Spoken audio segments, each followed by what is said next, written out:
Olá, povo de Deus, sábado 15 de abril de 2023, oitava da Páscoa. Nossa leitura de hoje é a partir de Atos 4, 13 a 21 e Marcos 16, 9 a 15. Naqueles dias, os chefes dos sacerdotes e os anciãos e os escribas ficaram admirados ao ver a segurança com que Pedro e João falavam, pois eram pessoas simples, sem instrução. Reconheciam que eles tinham estado com Jesus. No entanto, viam de pé junto a eles o homem que tinha sido curado. E não podiam dizer nada em contrário. Mandaram que saíssem para fora do sinédrio e começaram a discutir entre si. O que vamos fazer com esses homens?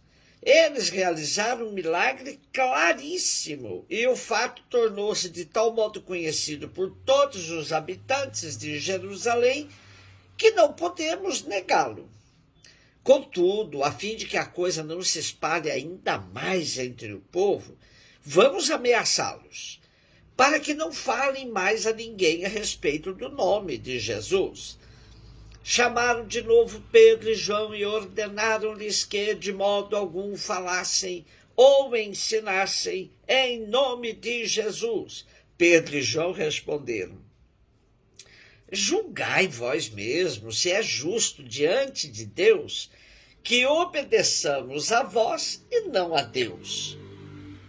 Quanto a nós, não nos podemos calar sobre o que vimos e ouvimos.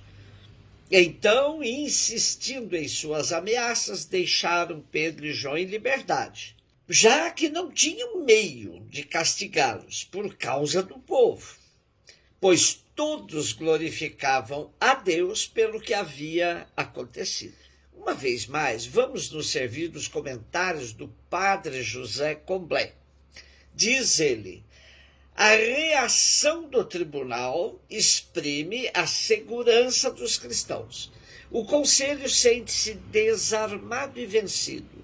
Ficam assombrados porque não sabem explicar o poder que têm esses homens simples. Normalmente, as pessoas da categoria deles baixam a cabeça, pedem perdão e aguardam pacientemente o castigo. Estes são atrevidos. De onde vem o atrevimento? A ousadia e a segurança dos apóstolos venceram os chefes dos judeus. E, em segundo lugar, eles reconhecem que Jesus está aí. Eles não têm que enfrentar simplesmente esses pobres homens, mas o próprio Jesus. Sentem-se vencidos por Jesus. E, em terceiro lugar, aí está o aleijado curado. A presença dele mostra que uma força de Deus está presente. Contra essa força, eles nada podem. Por esses motivos, os chefes de Israel nada podem fazer para impedir a marcha do Evangelho, o caminho da palavra. A única coisa que os chefes dos judeus podem fazer é proibir, ameaçar. Ora, o contexto mostra claramente que a ameaça é vã. A proibição entra aqui apenas para dar a Pedro a oportunidade de dizer que não vai respeitá-la. Trata-se de um artifício literário para salientar a total autonomia e liberdade dos apóstolos. Julgai vós mesmos se é justo diante de Deus que obedeçamos a vós e não a Deus.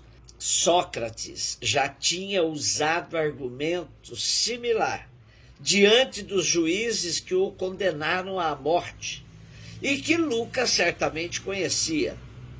Dizia Sócrates: prefiro obedecer aos deuses a obedecer a vocês.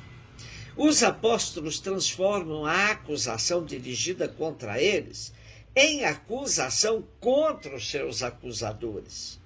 Quem desobedece a Deus são eles e não nós. Eles seguem perfeitamente o conselho de Jesus, que dizia que quando eles fossem levados aos tribunais, não precisariam se preparar para a defesa, pois o Espírito Santo os inspiraria. Assim, com toda a ousadia e coragem, enfrentavam os chefes dos judeus. Os apóstolos estavam conscientes de que falar da morte e da ressurreição de Jesus era vontade de Deus, era um mandato divino. Por isso, não era possível obedecer às autoridades judaicas. Não havia ordens nem ameaças capazes de os fazerem calar, porque a força irresistível de Deus estava com eles. Marcos 16, de 9 a 15. Depois de ressuscitar na madrugada do primeiro dia após o sábado, Jesus apareceu primeiro a Maria Madalena, da qual havia expulsado 7 demônios.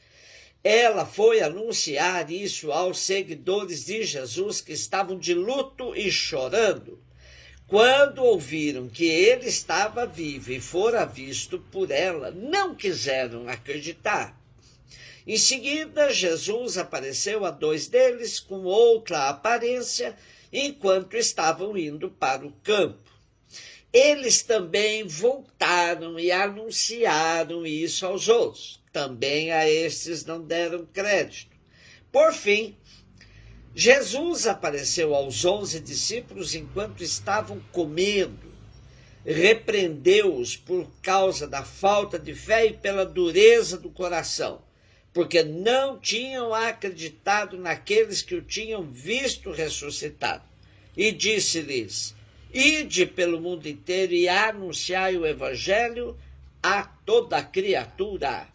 Estamos diante de um anexo do Evangelho de Marcos que verdadeiramente terminou no versículo 8. Parece mais um apanhado do que dizem os outros evangelhos, embora seja acréscimo de retalhos tomados de outros escritos do Segundo Testamento. O trecho conserva o pensamento de Marcos, isto é, os discípulos devem continuar a ação de Jesus.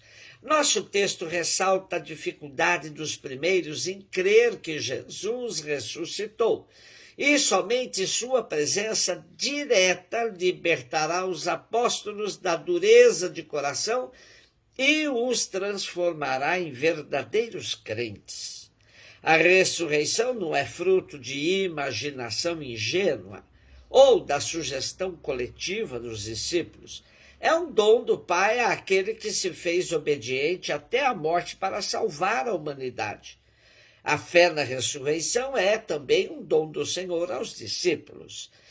Ao conceder-lhe também, lhes dá o encargo de continuarem a sua missão, para que a boa nova chegue a toda a terra. Para os primeiros, a missão é parte fundamental da vida cristã. É preciso que a palavra caminhe, chegue a todos. A boa nova não pode ficar restrita a um grupo de privilegiados.